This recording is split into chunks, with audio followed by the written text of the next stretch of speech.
across the fence, a fascinating story behind the Vail Museum at Lyndon State College, with a good news twist you have to see to believe. Good afternoon and thanks for joining us. I'm Judy Simpson. Over 100 years ago, it was called Lyndon Normal School, then Lyndon Teachers College, and today, of course, it's Lyndon State College. The stories you'll hear on the program today are rooted in the Teachers College move in 1951 up the hill in Lyndon Center to a vacant mansion. The mansion was called Manor Vail. It was named for the telecommunications giant Theodore Newton Vail. He was the first president of AT&T and developed the infrastructure to make Alexander Graham Bell's invention practical.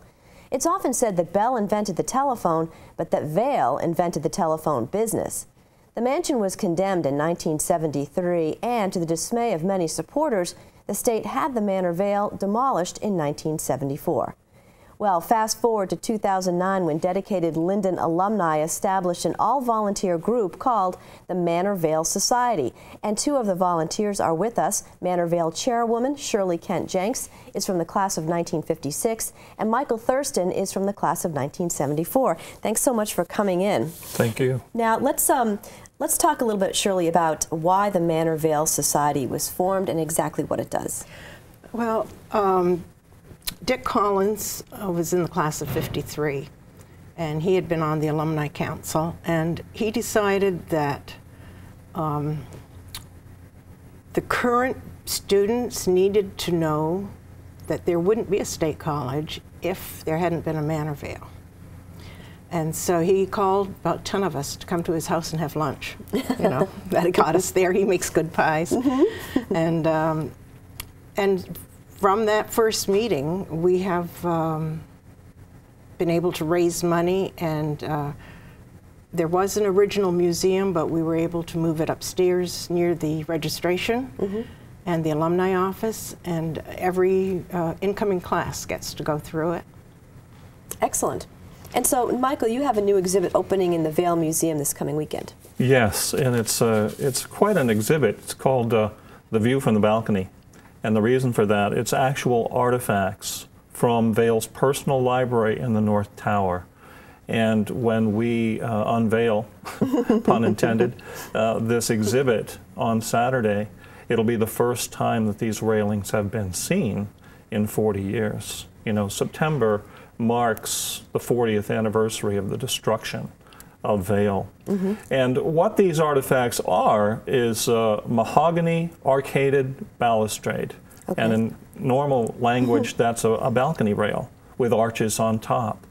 And we have recovered a significant amount. A portion of them is going to be installed in the museum so that people can see them. And I've got to tell you, if I could take you for a walk through the original mansion, one look, one walk, you'd have indelible images that would last for the rest of your life, because that's the magic of that building. Vail had the North Tower built in 1900, was built between 1900 and 1901. And he spent $50,000 or so in money of that era. That translates into $1.4 million today. Wow. And I'd be amazed if you could rebuild that tower for $1.4 million, really, probably somewhere more like twice that, between $2 and $3 million. This material, he wanted his library to be worldly. He was a worldly guy. He wanted it to be academic. He wanted it to shine. And he wanted it to reflect education. He was a champion of education. He wanted it to reflect cultural images from all over the world. And it did. So it was incredibly fancy. What happened is, as the mansion was being torn down, it became obvious to a group that this beautiful interior from the North Tower was going to go down with the towers. The towers were the last thing to go, and the entire mansion had been destroyed. Fires were burning, you know, rubble piles of residue were being burned by a very fledgling all-volunteer LSC student fire department. They were using these controlled burns to train the guys on the equipment, you know, to learn them how to, teach them how to handle flare-ups in fires.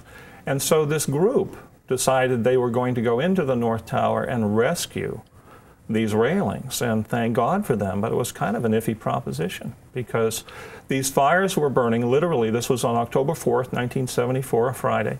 Monday was the day that the towers were scheduled to come down. So Friday was evidently a little windy, so when the wind would change direction, the tower would fill with smoke. They would have to evacuate the North Tower, wait it out, wait for the wind to change, and then go back in and do their job, you know, continue doing the job.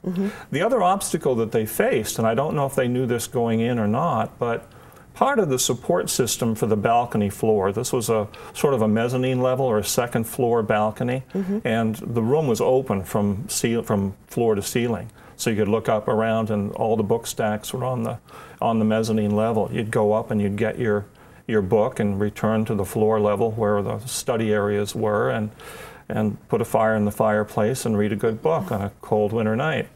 But when they got in there to take these railings down, each of the uprights was locked into the floor and then locked into the ceiling above with a steel rod. That was the support system for the floor of the balcony. And so in order to get these railings apart and to get them out of there, they had to cut all these rods to get the railings to drop. So this was no small task. And it was Dan Garvey, a guy by the name of Dan Garvey, a couple of professors, and a posse of students that just on the spur of the moment volunteered, say, we're not going to let these things disappear. They went in and they rescued them. And of course, the magic is we're taking a piece of these railings and what will fit in the museum. And the magic is the fact that this is not a reproduction, it's not just a photograph, it's the real deal. So it's going to be a tactile experience.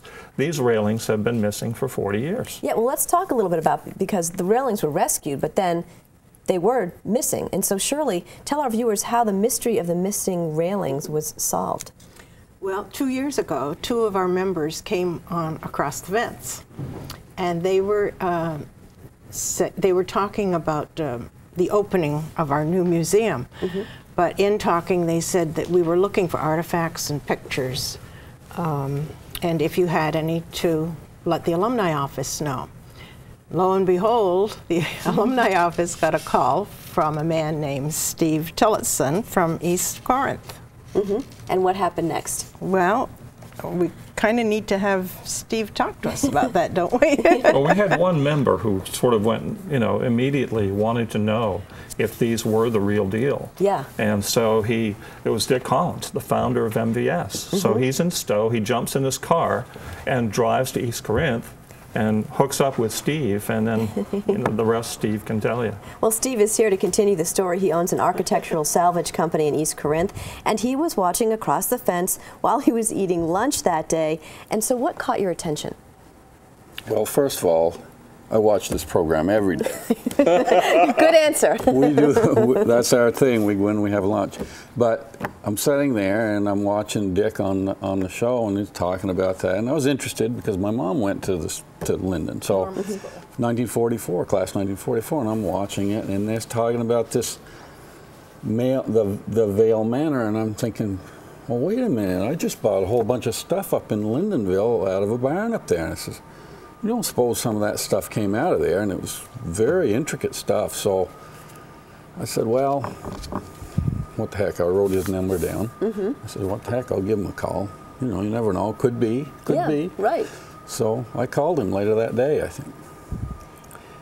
And so, Shirley, what happened after that? Well, you talked with Hannah Manley, I think, at the alumni office, and she called me and was so excited. And she said that this man thought he had the railings, and so I don't remember if I was emailing or calling the members of the committee, because if we were going to buy them, we had to vote to do this and spend the money. And before we could make any decisions about it, Dick hopped in his truck and went from Stowe down to East Corinth and purchased them himself, and then later gifted them to the committee. Well, so that was really great. I literally had not, we'd lost touch, and I hadn't seen him in over 30 years. So he came over to the museum, and we were giving tours and talking to people that would stop in. And there was a quiet moment, and very quietly, almost under his breath, he said to me, "You know, I should dig out my slides and show them to you." And I'm kind of like, "What slides, Russell?" His name was Russell Bayless. And he said, "Well, you know," he says, "when we graduated in '74, I stayed on at the college.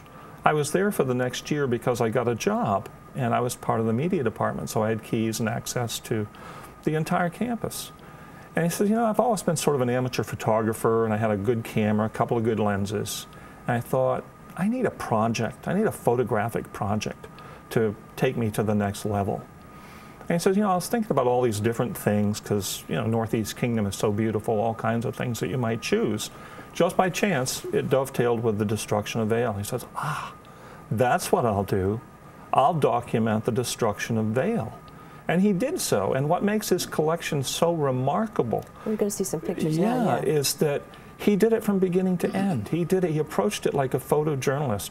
You could look at these pictures all by themselves with no text and no explanation, It makes you want to cry. and really understand the whole story.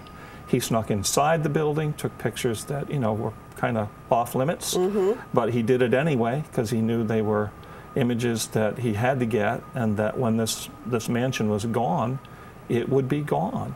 And so what we've done, we did that as an exhibit from August 2013 to September 2013 to August 2014. And the reaction to the exhibit and the completeness of the collection was so spectacular that we've collected it into a book that is at the printer as we speak, and will be available on Saturday the 27th at Homecoming for folks that want to partake.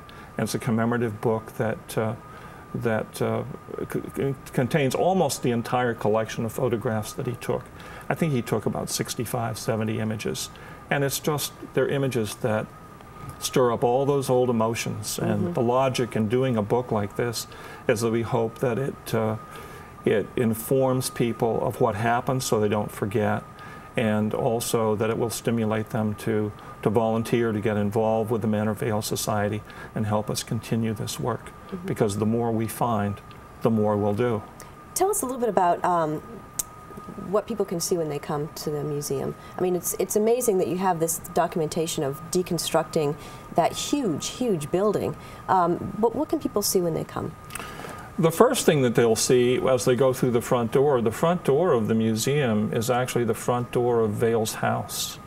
He never lost the front door, you know, in terms of when he bought a small farmhouse on that side hill. It was a very modest farmhouse, but it had a really ornate, very nice front door, and he kept it. You know, it just was the symbol of where he started. And then as he liked the house more and more, he lived there from seasonally, and then more on a full-time basis as he got older, from 1883 until his death in 1920. And during those years, the construction season, every year that went by, he would do something else. So the front door of the museum is the front door of his house. There's a huge mural, a beautiful picture that was donated to us for use as the mural by Robert Jenks of Jenks Studio in St. Johnsbury. And it's been blown up, so it's an entire wall. There'll now be the railing. There are videos that we've produced. There are collateral materials and pictures from the history of the Vail estate, and also Lyndon State College. And we've got about chairs. Oh yeah, the two chairs. We've got about 30 seconds left. If both the book and the new exhibit at the Vail Museum debut this Saturday? That's true. Be there. Okay. And it's homecoming weekend. Saturday Yes. the 27th. Yes, absolutely. Well, thanks so much for joining us today. It's a great story. Thank you. That's our program for today. I'm Judy Simpson. We'll see you again next time on Across the Fence.